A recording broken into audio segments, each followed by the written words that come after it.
Halo guys, kembali di channel YND. Di video kali ini saya akan merangkum cerita film The Cursed Dead Man's Prey yang dirilis pada tahun 2021, disutradarai oleh Kim Yong-wan dan diproduksi oleh Studio Dragon. Film ini dibintangi oleh Ji-won, Jung Ji-soo, Jung Mon-sung, dan masih banyak aktor keren lainnya. Jadi film ini mengisahkan seorang reporter yang mencari kebenaran tentang pembunuhan berantai di mana pelaku pembunuhan tersebut Gimana kisah selanjutnya? Mari kita simak alur ceritanya. Gak bisa bahasa Inggris. Film ini dibuka dengan seorang pria bernama Kim Jun-kyun yang baru saja pulang ke rumah setelah melakukan rutinitasnya sebagai seller makaroni. Ketika Kim Jun masuk ke dalam rumah, Kim Jun merasakan kejanggalan di mana jendela kamarnya terbuka lebar. Padahal sebelumnya Kim Jun sudah menutup jendelanya. Ia pun mengambil tongkat biliar untuk berjaga-jaga, siapa tahu ada maling yang mencoba masuk ke dalam rumahnya. Dan benar saja, tiba-tiba seorang pria berdiri di belakang Kim Jun. Kim Jun pun langsung memukulnya, namun ternyata si pria kebal dan tangan kanannya tiba-tiba memunculkan sebuah simbol berbentuk segitiga di dalam lingkaran. Pria tersebut lalu menyerang Kim Jun dengan sangat brutal.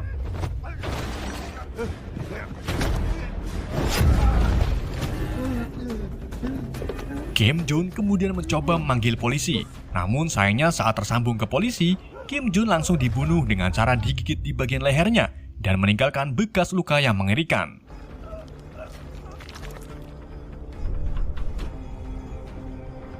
Setelah itu, si pria tiba-tiba meninggal dengan kondisi tubuh menghitam dan semua kulitnya mulai rontok.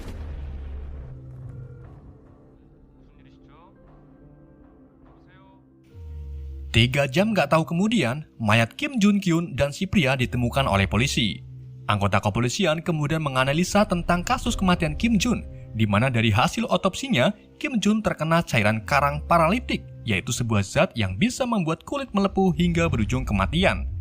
Untuk pelakunya, para polisi sudah mendapatkan identitasnya, di mana si pria pembunuh ternyata sudah meninggal 3 bulan yang lalu, yang artinya pelaku pembunuhan adalah mayat hidup.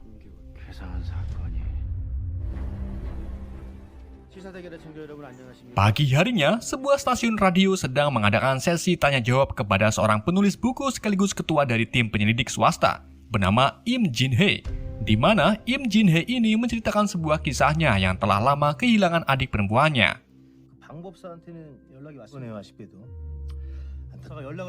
Di saat si penyiar membuka sesi tanya jawab kepada pendengar, tiba-tiba seorang pria misterius menelepon lalu mengaku sebagai pelaku di balik kasus pembunuhan Kim Jun-kyun, serta dirinya lah yang membangkitkan mayat. Pria misterius tersebut lalu meminta Im Jin-hee untuk mewawancarinya nanti besok. Sebelum mematikan teleponnya, si pria memberikan sebuah alamat yang akan dijadikan tempat untuk sesi wawancara.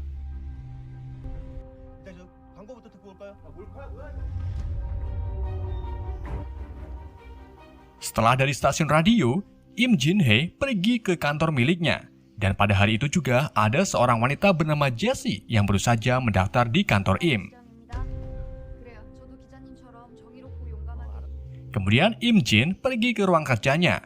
Rekan Im bernama Kim Pil-sung lalu memberikan sebuah berkas tentang kasus pembunuhan Kim Jun-kyun.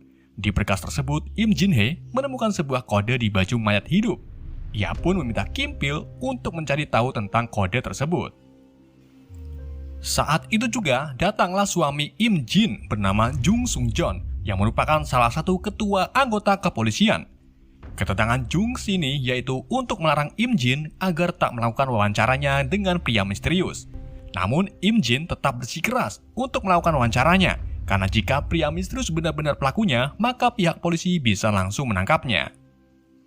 Jung Sung pun akhirnya setuju dan akan mengawasi Im Jin dari kejauhan. Setelah Jung Sung pergi, Kim Pil menunjukkan sebuah video yang viral di TikTok, di mana video tersebut memperlihatkan seorang gadis canayang yang sedang joget cepak-cepak jeder, dan wajah si gadis sangat mirip dengan adik perempuan Im bernama Sojin.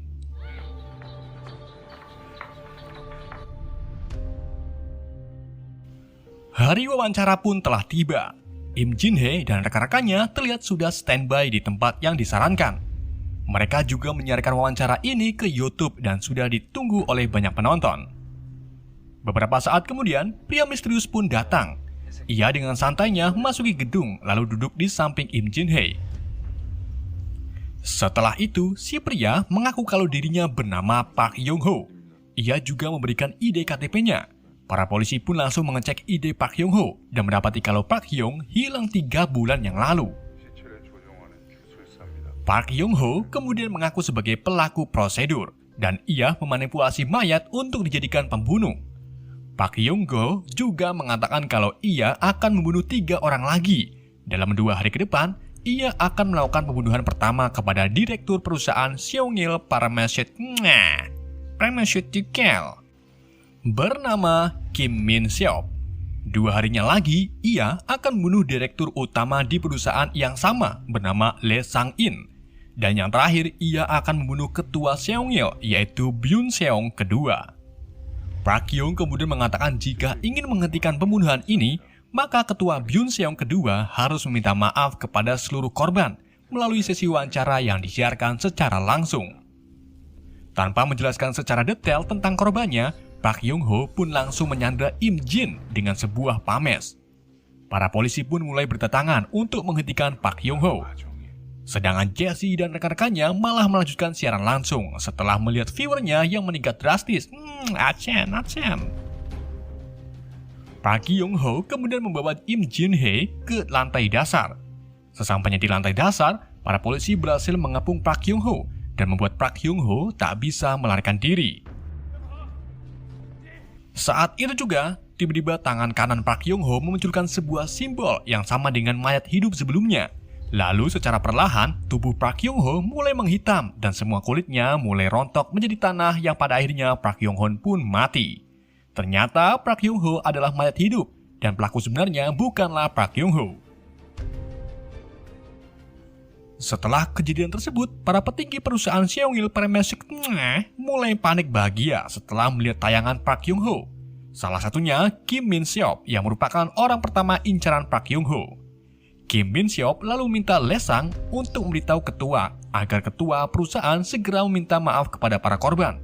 Namun anak dari ketua Byun Seong bernama Byun Mi menolak permintaan Lee Sang karena jika ayahnya meminta maaf di muka umum, maka penghasilan perusahaan akan menurun drastis. Disinilah terungkap kalau para korban atau mayat-mayat yang hidup kembali berasal dari uji coba senjata biologi yang dibuat oleh perusahaan mereka, di mana senjata biologi tersebut terbuat dari racun karang paratik yang nantinya akan diserahkan ke pembeli yang tidak boleh disebutkan.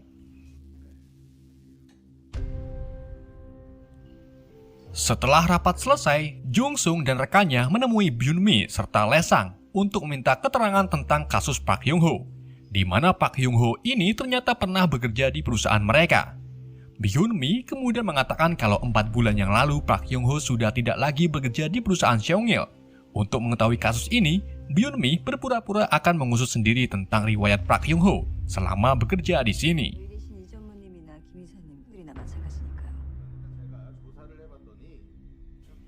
Di sisi lain, Im Jin-hee dan rekannya menemui seorang yang mengerti dalam ilmu supranatural serta simbol-simbol. Seseorang tersebut bernama Tak Jun-hon. Tak Jun-hon kemudian menerangkan tentang simbol yang ada di tangan mayat pembunuh, di mana mayat-mayat tersebut ternyata ada yang mengendalikan. Dan di dalam dunia supranatural, hal ini adalah bagian dari ilmu santet yang berasal dari Indonesia. Tak Jun-hon lalu mengungkapkan bahwa yang bisa menggunakan ilmu ini hanyalah dukun santet dari Indonesia.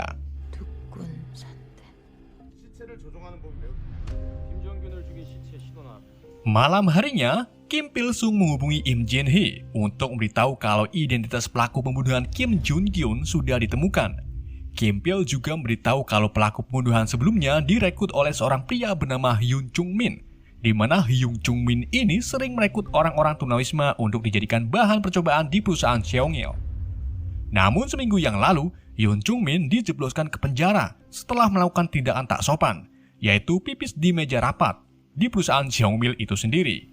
Im Jin-hee kemudian meminta Kim Pil untuk menemui Hyun Chung-min di penjara, lalu menggali informasi lebih dalam tentang apa tujuan perekrutan perusahaan Seongil. Hari pembunuhan pertama pun tiba. Kim Min Seop yang menjadi target utama menyewa pasukan khusus dari kepolisian untuk berjaga-jaga di depan kantornya.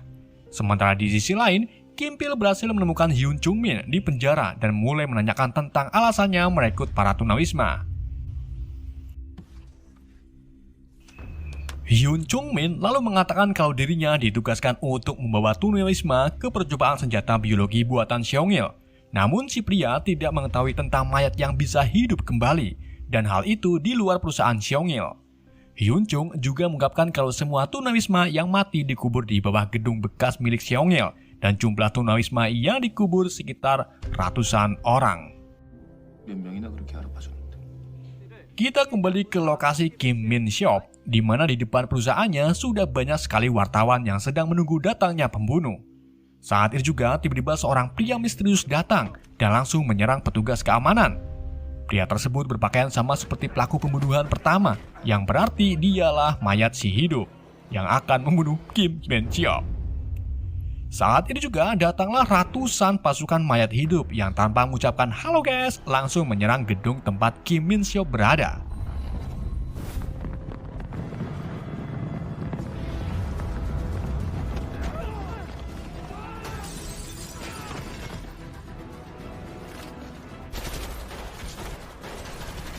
Jung Sung yang juga mulai panik bahagia langsung membawa Kim Min Seop serta Lee Sang untuk pergi ke arah belakang.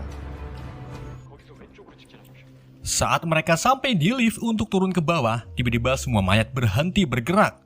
Setelah kelompok Jung Sung turun, kita diperlihatkan sesosok dukun yang sedang mengendalikan para mayat. Ia menggerakkan semua mayat untuk jatuh ke lantai dasar. Setelah itu, si dukun kembali menggerakkan semua mayat untuk mengejar Kim Min Seop. Jung Sung dan kelompoknya lalu pergi mengendarai mobil untuk menghindari para mayat. Namun ternyata si mayat jago menyentir. Mereka langsung membegal beberapa mobil taksi lalu kembali mengejar Kim Min Seop. Melihat kejadian langka seperti ini, Im Jin pun langsung mengejar para mayat sambil siaran langsung di YouTube.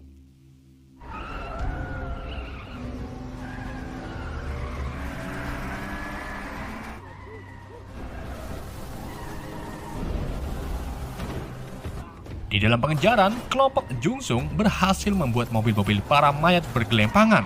Akan tetapi hal tersebut tak membuat para mayat putus asa. Mereka kembali mengejar Kim Min Seop dengan berlari. Karena para mayat susah untuk dihentikan, Jung Sung pun memberhentikan mobilnya dan membiarkan Kim Min Seop dibunuh oleh para mayat.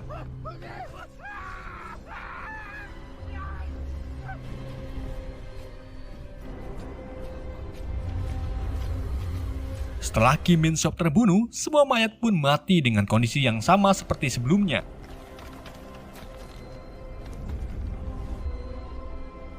Sedangkan Jung Sung terlihat terkena racun dari para mayat yang membuat kulitnya mulai melepuh.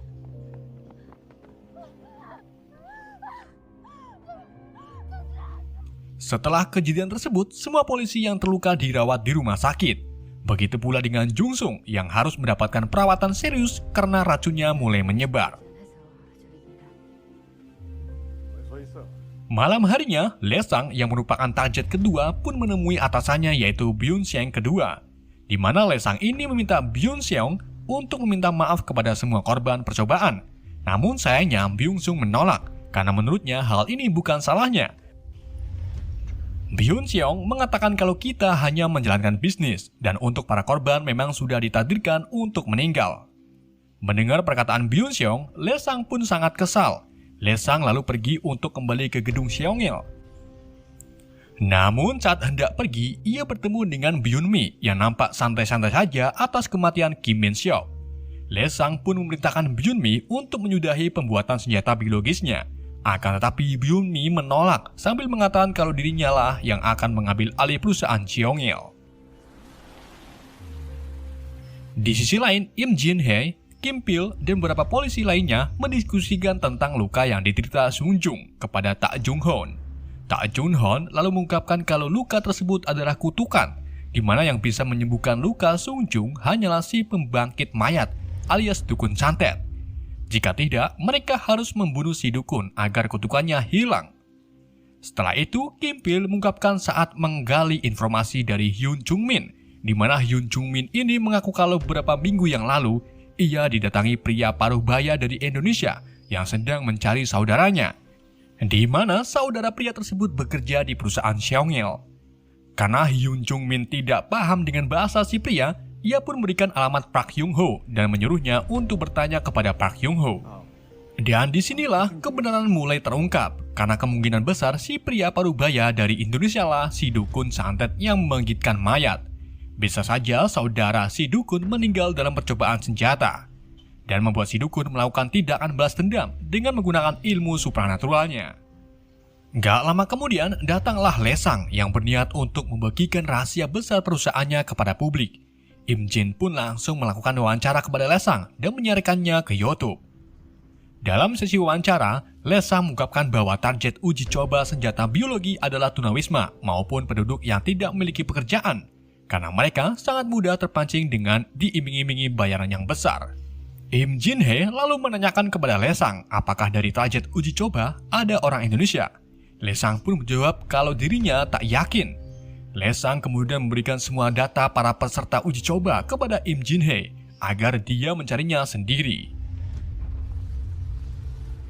Setelah wawancara selesai, Im Jin Hye dan yang lainnya memutuskan untuk mencari di mana dukun santet berada. Im Jin lalu ingat dengan pernyataan Tak Jun Hon tentang cara dukun santet membangkitkan mayat hidup, yaitu dengan cara mencampurkan darah si dukun dengan tanah kuburan para korban. Dari sinilah, Im Jin menyadari kalau dukun santet kemungkinan ada di dekat kuburan para korban, dan letak kuburannya ada di bekas bangunan milik perusahaan Seongil. Mereka pun langsung membagi tugas. Im Jin Hye dan detektif Yo akan pergi ke bekas bangunan, sedangkan Kim Pil dan satu rekannya akan pergi ke pasar pagi untuk COD HP bekas. Saat Im Jin Hye dan Yo pergi ke lokasi TKP, tiba-tiba ada seorang misterius yang langsung mengikuti perginya Im dengan mengendarai motor.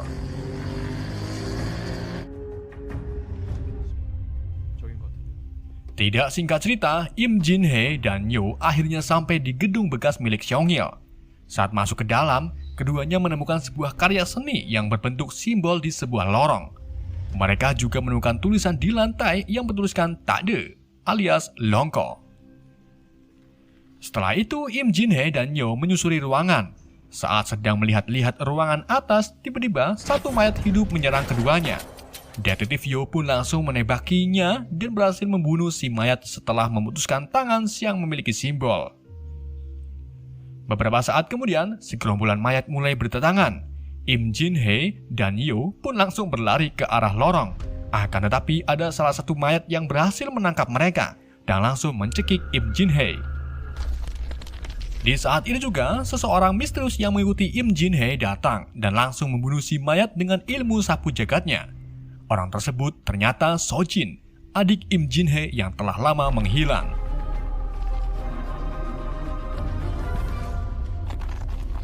So Jin lalu membawa Im Jin Hye dan Yo ke dalam ruangan. Di dalam ruangan tersebut, So Jin melukis sebuah simbol di lantai, di mana simbol tersebut bertujuan untuk menangkal para mayat agar tak bisa dilihat. So Jin kemudian menyeret kakaknya ke dalam simbol, sementara detektif Yo memilih untuk bermain petak umpet dengan para mayat. Keberadaan detektif Yo akhirnya diketahui oleh para mayat. So Jin pun memutuskan untuk melawan para mayat dengan jurus kungfunya. So Jin dengan mudahnya membunuh semua mayat dengan cara menyerang di bagian tangan mereka. Setelah kejadian tersebut, So Jin bercerita kepada Im Jin Hye tentang alasannya pergi tanpa pamitan. So Jin mengatakan kalau dirinya sering kesurupan dan roh-roh yang ada di dalamnya sangat susah untuk dihilangkan. So Jin kemudian pergi ke Jepang untuk melakukan ritual mengusir roh dengan joget-joget cepak-cepak jeder. Namun hal itu tak berhasil. So Jin pun berpindah ke tempat lain, yaitu di Cina. Di Cina, So Jin dibimbing oleh seorang suhu yang mengajarinya cara mengendalikan roh-roh jahat. So Jin juga diberi sebuah karpu, di mana karpu tersebut untuk melindungi So Jin dari gangguan roh-roh jahat jika suatu saat So Jin dirasuki kembali oleh roh-roh tersebut. Dan alasan So Jin kembali yaitu karena dirinya melihat Im Jin Hye dalam bahaya, serta melihat Im Jin Hye hampir terbunuh oleh mayat hidup. Kemudian Yo menghampiri Im untuk memberitahunya kalau direktur utama Lesang ditemukan meninggal akibat bunuh diri. Beberapa saat kemudian, tiba-tiba rekan Im Jin menelpon untuk mengabarkan kalau ketua Byun Seong kedua mau melakukan wawancara untuk mengucapkan permintaan maafnya kepada para korban. Mungkin saja Byun Seong takut mati setelah kedua direkturnya sudah tak ada. Sebelum Im Jin Hye pergi untuk melakukan wawancara, So Jin memberitahu Im bahwa dirinya akan membantu tim penyelidik untuk mencari dukun santet. In pun mengizinkannya dan berpesan untuk selalu berhati-hati. Di sisi lain, Kim Pil dan rekannya yang sudah mendapatkan HP bekas kini mulai menjalankan tugasnya kembali. Mereka mencari data orang Indonesia yang terselip di ratusan data para korban. Sementara So Jin dan tim penyelidik mengecek simbol seni karya yang bertuliskan tidak ada. Di saat So Jin menghapus tulisannya, tiba-tiba simbol di tembok menghilang dan berubah menjadi lorong menuju ke sebuah ruangan. Mereka pun mengikuti lorong tersebut dan menemukan ruangan penuh dengan simbol-simbol aneh. Di sisi lain, Im Jin Hye mulai merekam permintaan maaf dari ketua Byun Seong. Namun setelah mengucapkan permintaan maaf, Byun Seong langsung menyeruput kopi yang menandakan permintaan maaf Byun Seong hanyalah palsu belaka. Im Jin pun marah dan meminta Byun Seong untuk mengulanginya lagi. Tetapi hal itu dibantah oleh Byun Mi yang malah menuduh Im Jin pemaksaan. Daripada masalah semakin panjang, Byun Seong pun akhirnya mau untuk mengulanginya lagi. Di saat itu juga, Kim Pil menemukan salah satu data korban, di mana data tersebut ternyata Jessie, yang berarti selama ini Jessie adalah mayat hidup. Kim Pil pun langsung WA Im Jin Hye untuk memberitahu kalau Jessie adalah mayat hidup.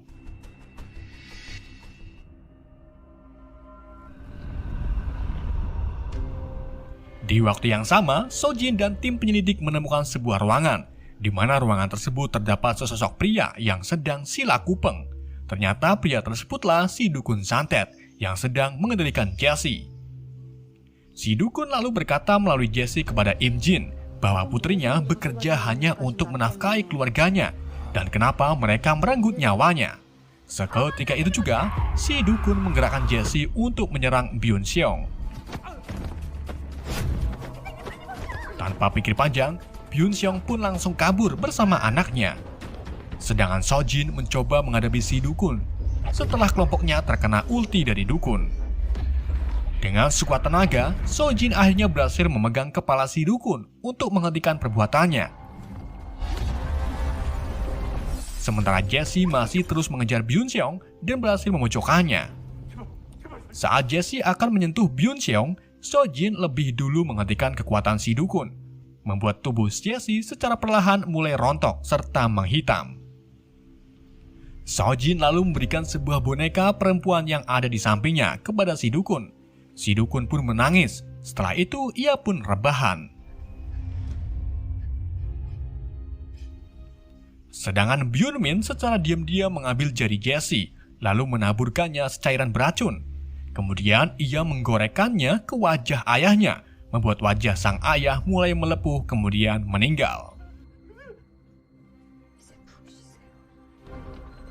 Saat Im Jin dan kelompoknya datang, Byun Min langsung berpura-pura menangis agar terlihat ayahnya dibunuh oleh Jessie. Padahal dirinya lah yang membunuh ayahnya sendiri. Im Jin Hye kemudian mengungkapkan kebenaran, di mana Im Jin In ini ternyata sudah memasangkan alat perekam di jas milik Byun Seong, yang artinya Im Jin mendengar saat Byun Min membunuh ayahnya. Byun Min pun langsung ditangkap untuk dipenjara. Setelah kejadian tersebut, So Jin dan Im Jin Hye bertemu di rumah sakit. So Jin lalu mengungkapkan kalau si dukun termasuk korban dan dia menggunakan ilmu terakhirnya untuk melakukan balas dendam. Sebelum dukun rebahan, So Jin melihat penglihatan tentang si dukun, di mana dukun tersebut sedang bersama anak perempuannya yang masih kecil. Si dukun lalu mengatakan kepada So Jin, "Jangan sampai iblis menjadi temanmu, karena mereka bisa mengambil orang yang kita sayangi." Setelah itu, keduanya masuki ruangan Sung Jung, dirawat. Kini Sung Jung terlihat terwaras, dan luka melupuhnya sudah hilang. Film pun berakhir. Oke, di sini saya agak bingung dengan tujuan si dukun, di mana pada saat bertanya ke Hyun Chung Min, ia mengatakan kalau dirinya sedang mencari saudaranya. Namun saat si dukun berbicara melalui Jessie, si dukun mengatakan tentang putrinya hanya bekerja untuk menafkahi keluarganya. Dan lebih bingungnya lagi, Sojin mengatakan kalau si dukun termasuk korban. Mungkin film ini masih ada kelanjutannya, dan di film terbarunya nanti akan mengungkapkan fakta tentang dukun santet tersebut. Oke, di adegan pasca kredit film ini, kita diperlihatkan 3 bulan kemudian, di mana Byun-mi ini terbebas dari tuntutannya setelah melakukan beberapa kali pengajuan. Lalu Im Jin-hye dan Sojin menemui Byun-mi untuk menindaklanjuti secara pribadi dengan cara menyita barang bukti milik Byun-mi yang masih belum jelas alasannya. Kemudian di akhir kredit, kita diperlihatkan dengan seorang pria bernama Cheon Jo-bong sedang mengantri mengambil gajinya sebagai pekerja serabutan. Pada malam harinya, Cheon Jo pulang ke gubuknya. Namun di samping rumah, ia melihat seorang pria sedang menggambar sebuah simbol di atas tanah. Cheon lalu menyebut pria tersebut sebagai... Oke, itulah cerita film The Cursed Dead Man's Prey. Semoga kalian terhibur dengan alur cerita yang saya bawakan. Pesan yang tidak bisa kita ambil dari ini, jangan pernah ada yang ada. Yang ada juga pasti ada. Pasti ya itulah. Sekian dari saya. Wassalamualaikum warahmatullahi wabarakatuh.